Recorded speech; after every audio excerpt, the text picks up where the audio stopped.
pandemia de manera transversal ha afectado a diferentes sectores, no solamente la salud, sino el trabajo, el empleo y la economía. Sí, y esto no es privativo de los países emergentes, el caso de la Argentina, sino que ocurre en el que llamamos primer mundo. Está ocurriendo en Europa, pero para darnos más detalles está Edi Cifre, nuestro corresponsal, allí desde Barcelona. Hola Edi, ¿cómo estás? ¿Cómo les va? Saludos ahí en Tucumán. Bueno, Edi, tenés justamente información sobre este tema, los índices de afectación en estas cuestiones sensibles para Europa. Sí, aunque cueste creerlo, muchas veces uno ve en la televisión o camina por las calles de estas ciudades, como decía Sergio, del primer mundo, con una infraestructura increíble, pero la otra cara de la moneda también duele, y duele bastante cuando ves esas diferencias que hay. Hemos entrevistado a la vicepresidenta de la Taula del Tercer Sector, así se llama, la Mesa del Tercer Sector.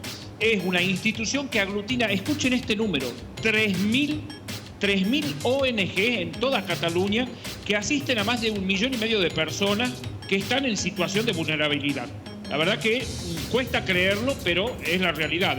Inclusive van a ver algunas imágenes que pude hacer, porque muchas veces suena un poco, te da un poco de calor y suena hasta feo poder filmar a esta gente que no la está pasando muy bien aquí.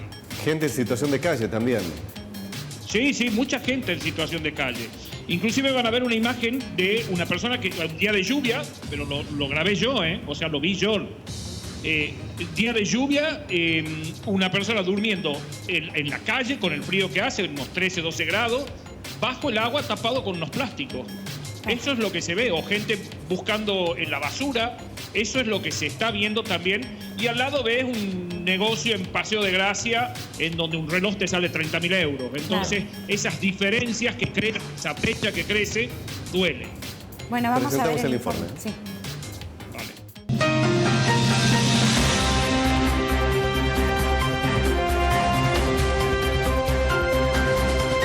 Nos encontramos con Sira, que es vicepresidenta de la Taula del Tercer Sector. Bueno, Sira, bienvenida a nuestro programa. Muchas gracias. Se idealiza bastante lo que tiene que ver con la situación en Europa.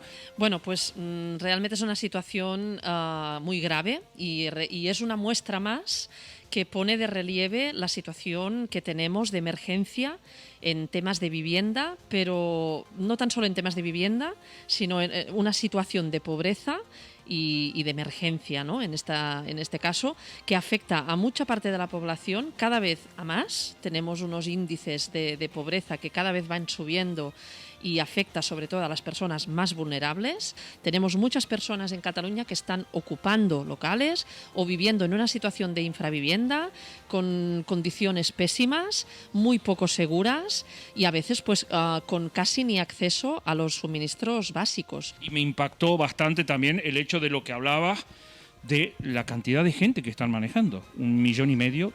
Sí, de hecho la Taula de Entitats lo que tenemos es un conjunto de entidades sociales que aglutinamos a más de 3.000 entidades sociales de toda Cataluña, y estas entidades trabajan en diferentes ámbitos de intervención social que llegan pues a más de 1 millón de personas.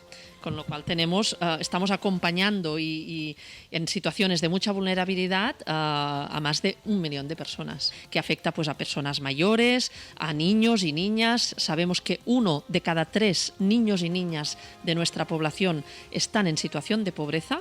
Esto es un 35% de la población infantil, están en situación de pobreza. O sea que son datos que nos obligan a actuar de una manera ya inmediata y eficaz, ¿no?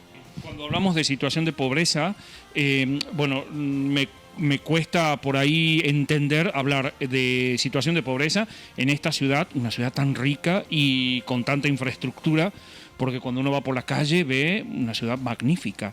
Cuando hablas de pobreza, precisamente, ¿a qué te referís? Porque nosotros en América Latina,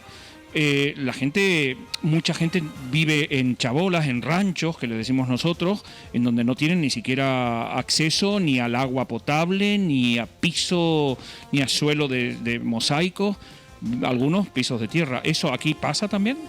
Claro, aquí lo que tenemos es unos índices muy elevados de desigualdad. O sea, tenemos personas que cada vez son más pobres y cada vez hay un índice de pobreza mayor, pero también, pues como decimos, hay un índice de desigualdad muy grande, con lo cual hay personas que no se han enterado ni del impacto de la crisis, ¿no? La pandemia lo que ha hecho es profundizar la situación de pobreza, pero ya la teníamos, porque como decimos, tiene una base muy estructural y sabemos que a pesar de que se acabara radicalmente la pandemia, esta situación, ¿no?, de vulnerabilidad social que tenemos no se acaba, al contrario, sigue aumentando. El sistema genera estas desigualdades, no da las mismas oportunidades, y esto, pues yo diría que hay que ser conscientes, ¿no?, de que realmente es un contexto complejo y que, bueno, necesitamos también una corresponsabilidad para transformar un poco esta realidad, pero esta realidad hay que conocerla, evidentemente. Muchísimas gracias, Ira. A vosotros, buenas tardes.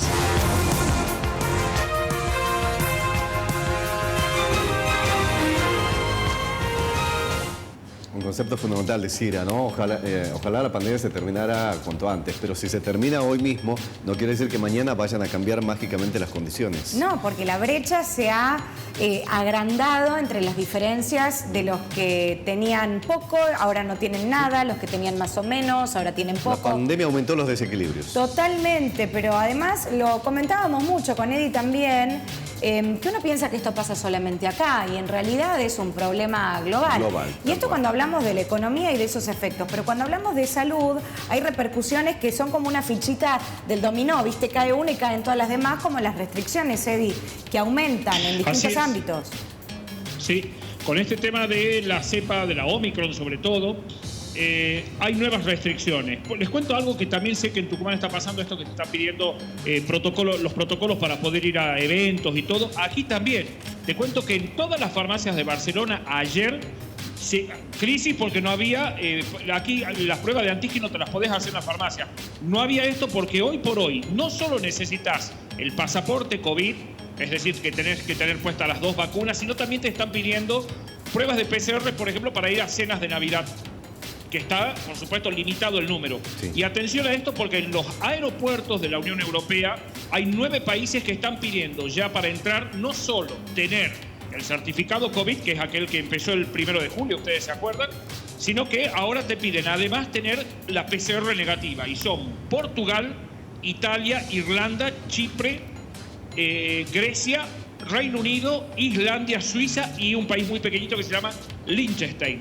Estos países, además de tener el certificado de que estás doblemente vacunado, tenés que tener una PCR negativa para poder ingresar justamente a estos territorios.